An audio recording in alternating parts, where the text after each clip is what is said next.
ஒரு கோபிகை கண்ணன் அழகுல மயங்கிட்டா.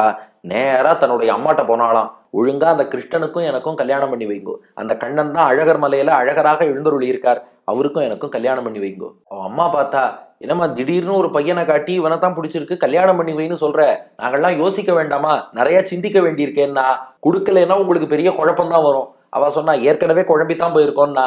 இல்ல, நான் சொன்ன குழப்பம் என்னன்னா, நான் எப்படி என் உயிர் போனதுன்னு கூட தெரியாதபடி உங்களுக்கு குழப்பம் வருங்கிறாளாம். அது என்ன குழப்பம்னா, மாமுனிகள் வியாக்கியானம் பண்றார், நான் போகை தவிரேன் சிந்தையந்தி போல் இருப்பாள் ஒருத்தி போலே காணும் இவள். சிந்தையந்தின்னு ஒரு கோபிகை, கண்ணன் குழல் ஊதினா, கண்ணன் கூப்பிட்டுட்டான், அவனை தேடி போகணும்னு ஆசைப்பட்டு போனா, வீட்டுல இருக்கிற உறவினர்கள்லாம் எங்கடி போற, உள்ள இருன்னு அவளை தடுத்துட்டா.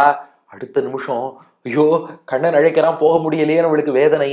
ஒரு பக்கம் கண்ணனுடைய குழலோசையை கேட்டு ஆனந்தத்தின் உச்சத்தை அடைந்தாள், இன்னொரு பக்கம் கண்ணனை சேவிக்க முடியலையே அந்த வருத்தத்துல துக்கத்தின் உச்சத்தை அடைந்தாள். உச்சக்கட்ட ஆனந்தத்தை அடைந்ததுனால எல்லா புண்ணியங்களும் கழிஞ்சுடுத்து, உச்சக்கட்ட துக்கத்தை அடைந்ததுனால எல்லா பாபங்களும் கழிஞ்சுடுத்து. அடுத்த நொடி அப்படியே நிலப்படியில கீழே விழுந்தா. அவள் உடலிலிருந்து ஜீவாத்மா புறப்பட்டு வைகுண்டமே போயிடுத்து. சுத்தி இருக்கவாள்லாம் குழம்பி போயிட்டாளாம். என்னாச்சு, பொண்ணு நன்னா தானே வந்தா, வெளியில போகாதேன்னோ, விழுந்துட்டாளே, குழம்பி போனா இல்லையா.